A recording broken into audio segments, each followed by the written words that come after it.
Thanks again for joining me. If you're watching this on Manchester Community Television, Channel 23, you can find all these videos on Manchester Acupuncture Studio's YouTube channel and on our blog at manchesteracupuncturestudio.org.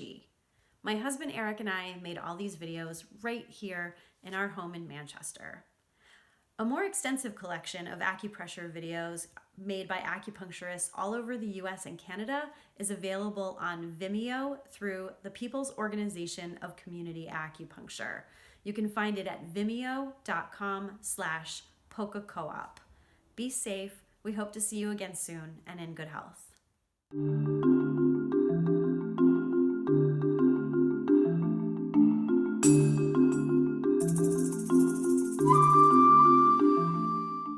I'm Elizabeth with the Manchester Acupuncture Studio, and I am here to teach you in a series of videos how to use acupressure at home. You will learn simple methods to address common conditions like headaches, sinus congestion, shoulder pain, indigestion, and more. These acupressure videos are intended to be supplemental care, not as a replacement for medical treatment. But by using the tools I'm sharing with you, I hope you will feel more empowered to take charge of your health. Acupressure, like acupuncture, involves stimulating points on our bodies to help us feel better. I started making these videos in weekly installments at the start of stay-at-home emergency orders. Manchester Acupuncture Studio, like other businesses, had to close temporarily as a precautionary measure to slow the spread of COVID-19. You might notice I'm wearing my pajamas, like many other people who are working from home. As a community acupuncturist, I take a casual approach to working with patients. If you would like to learn more about acupuncture, please go to our website, manchesteracupuncturestudio.org, to find a free online version of our ebook, Why Did You Put That Needle There?, written by Executive Director Andy Wegman. If you're joining me from Channel 23, Manchester Community Television, you can find all of these videos on Manchester Acupuncture Studio's YouTube channel. I did this work in collaboration with my husband Eric, he's the man behind the camera. Hello. And with my colleague Andy Wegman, and several patients of the Manchester Acupuncture Studio who requested topics covered by these videos. I'd also like to extend thanks to my friend John Hopwood for putting these videos on local television. So please stick around and follow along at home.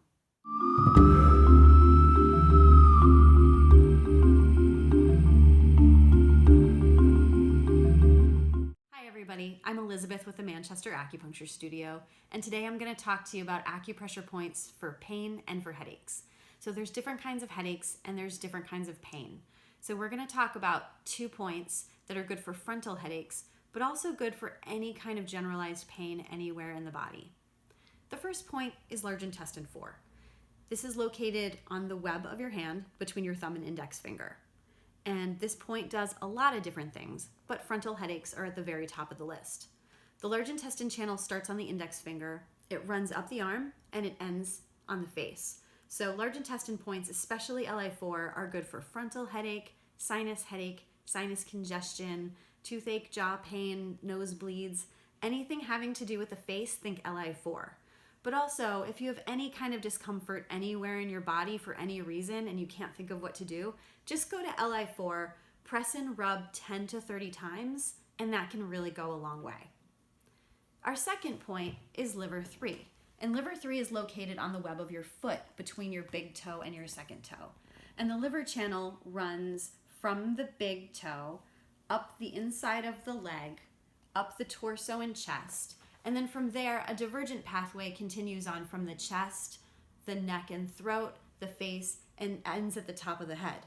So that makes liver 3 an ideal point for frontal headaches and also pain on the top of the head known as a vertex headache. So whenever you use large intestine 4 and liver 3 together, it becomes a point combination known as the 4 gates.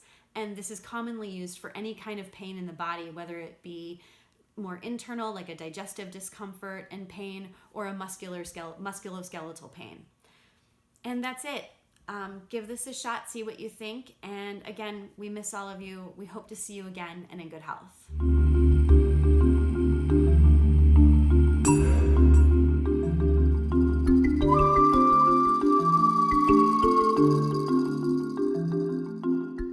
Hi everyone, I'm Elizabeth with the Manchester Acupuncture Studio, and spring is here, so we're going to talk about points for seasonal allergies.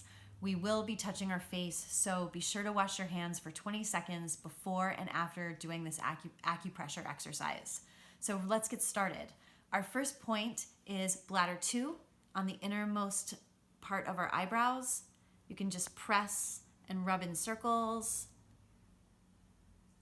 And as your sinuses start to open, you can also pinch the same point with your thumb and index finger. And then you can kind of work your way along your eyebrows, just pinching and massaging your eyebrows.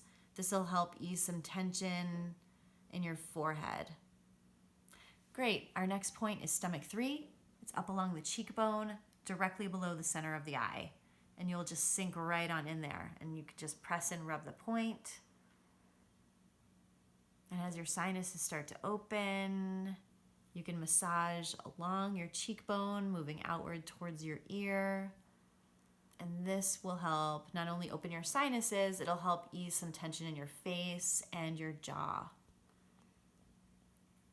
Great. And our last point is on either side of the nose, large intestine 20.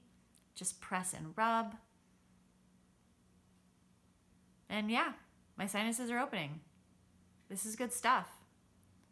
So give this a try. These points are great for seasonal allergies. They're also good for facial paralysis. So thanks for joining us today. We do miss all of you, and we hope to see you again and in good health.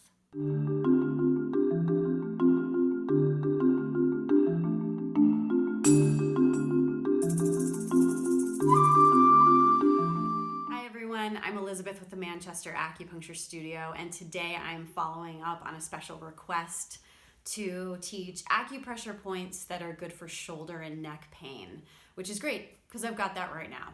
I'm going to show you 2 points on the side of the hand, the pinky side of the hand, small intestine 3 and small intestine 4. And just for a little bit of background, the small intestine channel starts on the outside of the pinky.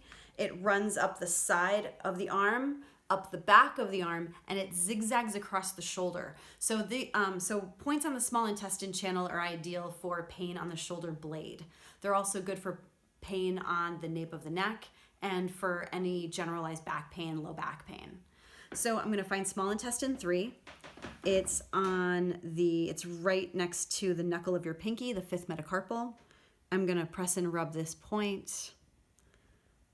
And interchangeably, I'm going to use small intestine 4. So I'm going to slide up the side of my hand, and before I get to the wrist, I'm going to fall into a little divot and press and rub small intestine 4.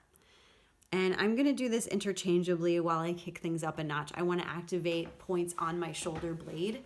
So I am leaning against a foam roller. You can also do this with a tennis ball against a wall or on the floor. If you lean against the wall, then it's easier to multitask and massage small intestine 3 and 4 while massaging the shoulder directly with the foam roller. There are 6 or 7 small intestine channel points on the shoulder blade. All of them, when they're activated, are good for treating shoulder blade pain, and they're also good for pain in the upper arm and pain in the elbow. And yeah, that's the spot right there. I'm just gonna lean right here. Thanks for joining me. We miss all of you. We hope to see you again soon and in good health.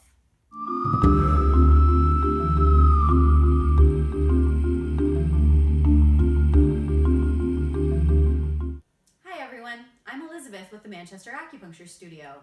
Are you ready to learn a magic trick to relieve leg cramps? This point is so easy that it's under your nose. Literally, the point is under your nose.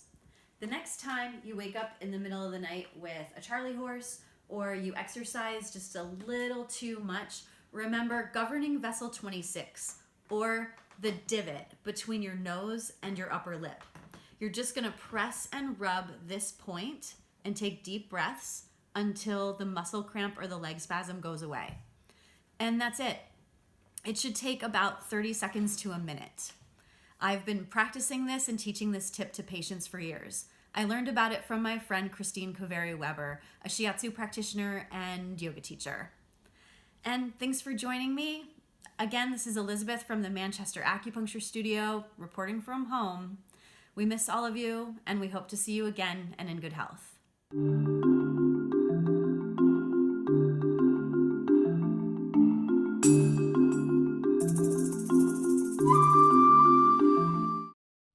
Hi everyone, I'm Elizabeth with the Manchester Acupuncture Studio, and today we're going to talk about acupressure points for earaches and ear pain.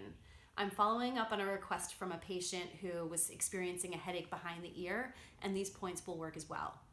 So for this sequence, we're going to be using points on our hand, our wrist, and then our opposite foot. So let's just say that I've got an earache on my left side. I'm going to stimulate points on my left side, my left wrist, and then I'm going to go to the right foot and stimulate points there. Today we're using points on the gallbladder and Sanjiao channels because they both meet and have points around the ears. So first we're going to start with Sanjiao 2 and Sanjiao 3.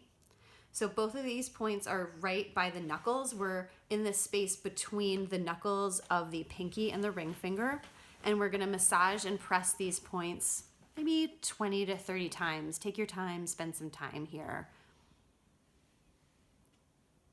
Both of these points are especially good for ear disorders, but Sanjiao 3 is the most important point for ear disorders. After that, we're going to go to find the top of the wrist and measure 2 finger widths up and locate the space in between the heads of the 2 bones of the lower arm. And this is Sanjiao 5. Sanjiao 5 is also good for ear disorders, but it's especially good for headaches that are on the side of the head. So just press and rub in circles and give it a little while to help ease up the headache or the ear pain. And the last thing we're going to do is we're going to go to the opposite foot, and we're going to find the space in between the bones of the pinky toe and the next toe over. These are 3 gallbladder points: gallbladder 41, gallbladder 42, and then gallbladder 43. And we're going to massage these points. You can use your finger rubbing back and forth like I am, or you can get in there with your thumbs and really dig in. All of these points are good for disorders of the eyes and the ears, but they're especially good for a one-sided headache. And that's it. I hope this is helpful. Thank you again for joining me. We hope to see you again soon and in good health.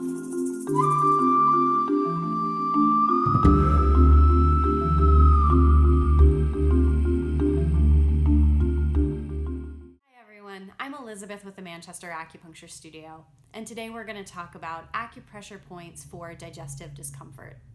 We're going to talk about 2 points: pericardium 6 on the wrist and spleen 4 on the instep of the foot. These points are commonly used together to treat any kind of digestive discomfort. So let's get started. To locate pericardium 6, you're going to find the crease of your wrist, measure 2 finger widths up, and then press the center of your wrist in between the 2 tendons. And you can do this on both wrists maybe 20 to 30 times or until you start to feel some symptom relief. If you've ever used motion sickness bracelets, that's exactly what those bracelets are intended to do: apply pressure to pericardium 6. Next, we're going to locate spleen 4 on the instep of the foot. So the easiest way to find spleen 4 is to put your finger on the top of the knuckle of your big toe on the inside of your foot, and then trace the shaft of the bone until you reach the next bump on your foot. And that is where you'll find spleen 4. So press and rub spleen 4 on both feet, alternating back and forth between pericardium 6, and do this as often as you need to get symptom relief for any kind of mild digestive discomfort like nausea, hiccups, bloating, or even some more severe issues like abdominal pain, morning sickness, and vomiting. These points are also commonly used for relieving anxiety and calming the mind, especially if your anxiety goes straight to your gut. And that's it. I hope this is helpful. We miss all of you, and we hope to see you again soon and in good health.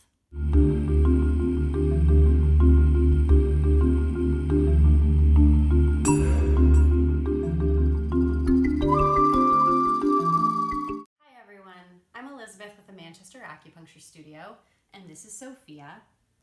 And today we're going to talk about Points that can relieve constipation.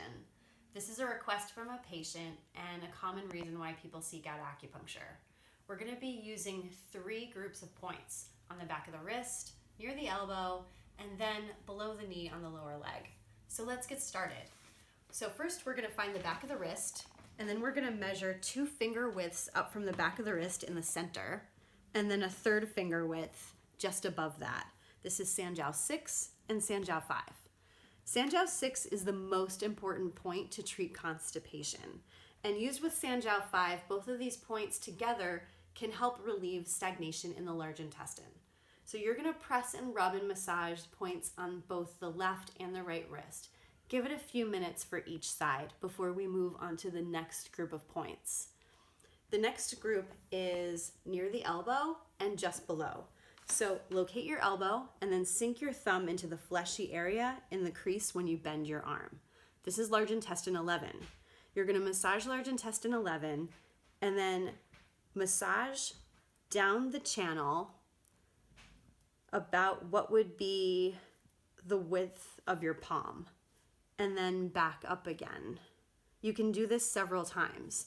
You're hitting large intestine 11, large intestine 10, large intestine 9, and large intestine 8. All of these points are good for distension in the stomach and abdominal pain. And finally, we're going to find the mirror image of this area on the lower leg just below the knee. So measure about the width of your hand from the bottom of your kneecap in between the 2 bones of your lower leg. We're starting with stomach 36. And we're going to massage stomach 36 along the bone till we get to what would be about the middle of the lower leg, and then back up again. Here we're massaging stomach 36, stomach 37, stomach 38, stomach 39. And then when we're about midway of the lower leg, we're just going to move our thumb over to the other side of the lateral shin bone, the fibula, and massage stomach 40. Stomach 40 is a really important point for addressing and treating any kind of phlegm or mucus condition. Acupuncture students will commonly refer to this point as phlegm 40. And we talk about phlegm, we're not just talking about phlegm in the stomach and the digestion, but also any kind of phlegm that can be in the chest and chest congestion. And then we're just going to massage back up the stomach channel and do this, both sides, left and right leg. And the points on the stomach channel on the lower leg and the points on the large intestine channel around and near the elbow are good also for any type of mental agitation and mania. So try these points the next time you're feeling agitated or a little bit restless. Right now we're facing some really uncertain times, and we need to be calm and focused and present, whether we're working under new pressures and restrictions or we're waiting to go back to work at all. We just want to be able to, again, stay calm and focused and able to digest the challenges that are ahead of us.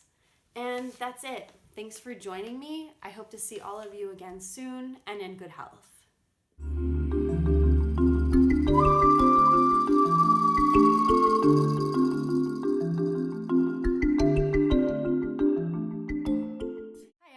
I'm Elizabeth with the Manchester Acupuncture Studio, and I'm going to teach you a simple acupressure technique to treat menstrual cramps and the low back pain associated with it. I learned this when I was an acupuncture student, and I've been practicing this on myself ever since. So what you're going to want to do is roll up your pajama pants, and you're going to locate spleen 8 and spleen 9 on the inside of your calf along the head of the shin bone or the tibia. So spleen 8 about here, spleen 9 about here. Basically, just find the tender spots. These areas tend to be sore on most people, so if you just find the areas that are a little bit more sore to the touch, those are the areas that you're going to want to focus on. So once you find the points, go ahead and gently massage, or you can just follow the shaft of the bone and just keep rubbing the areas. Take some nice deep breaths. And when you're ready, you can go ahead and do the same treatment on the other side. And that's it. I hope this has been helpful. Again, I'm Elizabeth with the Manchester Acupuncture Studio. Reporting from home, we miss seeing all of you, and we hope to see you again soon and in good health.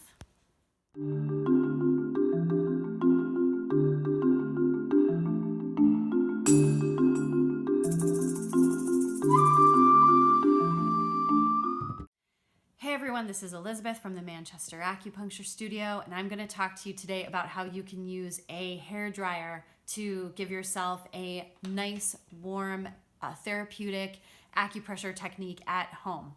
We learned this from our friend Robert Hayden from Presence Community Acupuncture in Hollywood, Florida. So you're going to need two things. You're going to need a hairdryer, and then you're going to need a piece of cardboard with a hole punched in the middle. But just as a disclaimer, this is not for anyone who has neuropathy, vascular issues, or any circulatory problems. So let's get started. Just to give you a brief background of what we're simulating, this is simulating the effects of moxibustion.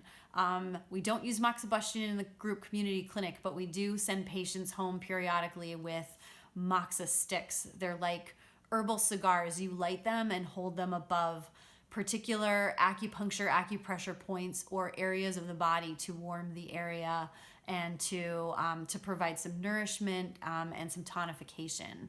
So if you're feeling weak right now, need a chi boost, tired, chills and fever, maybe a headache, or maybe you just want to keep yourself well during these times, then go ahead and roll up your pajama pant legs and I'll show you how to get started. And so this is me. I'm in my pajama pants because I really haven't left the house much today. So I'm gonna find stomach 36, a commonly used acupuncture point we use in the clinic all the time, by finding the bottom of my kneecap, and I'm gonna measure about a hand width down and locate it between my tibia and my fibula. So again, about a hand width down, and I usually find it because my finger just naturally dips into the area. I'm gonna put my piece of cardboard over the point, and then I'm gonna use the hairdryer to warm the area until I feel a little zap, and then I'm gonna back off.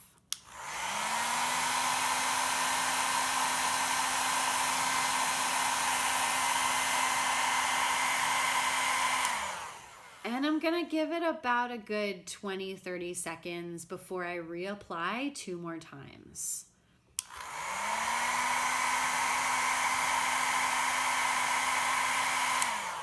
And I'm gonna back off and give it 1 more go.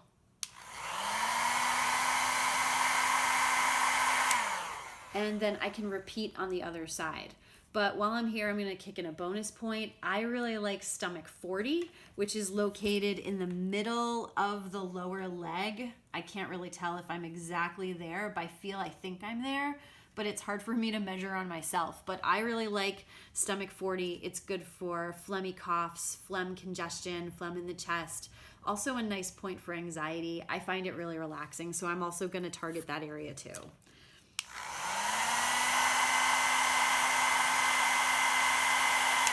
And I'm gonna back off and give it another go. And 1 more time.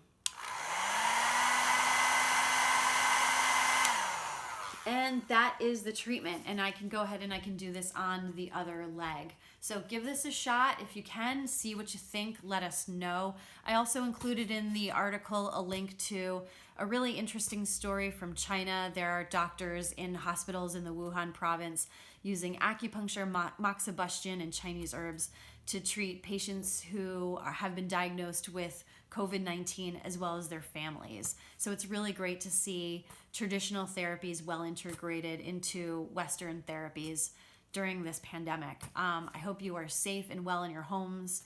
I hope to see you again soon and in good health, and I hope we can all get through this together, but from a distance.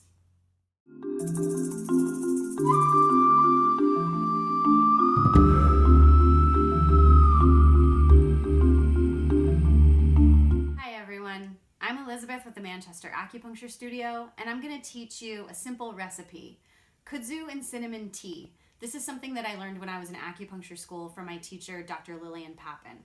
So kudzu starch is good for reducing a fever.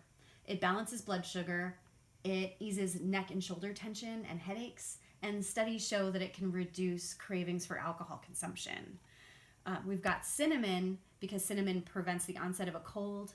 It reduces phlegm in the chest. It balances blood sugar, and it's really great for arthritic pain, especially pain that gets worse in cold, damp weather.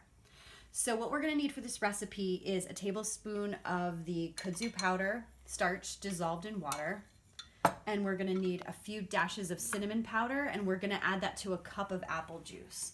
So I've had this apple juice warming on the stove. I'm going to go ahead and add a couple dashes, and I'm going to give this kudzu starch a really good stir. You don't want to add it straight to the warm apple juice because it'll turn into a ball of dough if you just add it straight. So I'm going to go ahead and pour this in. And I'm going to keep stirring it because we want the juice to thicken and not get clumpy. And because kudzu is a starch, it's great to use for sauces, gravies, anywhere that you would replace cornstarch. And that's a good way to get more therapeutic benefit from your recipes. And once the tea or the remedy is warm enough, we can go ahead and pour it into our mug. And we can enjoy. And Dr. Lillian would always end her classes and her seminars quoting Hippocrates, "Let food be thy medicine, let medicine be thy food." Thanks for joining me for a special COVID-19 blog edition. We miss all of you, and we hope to see you again and in good health.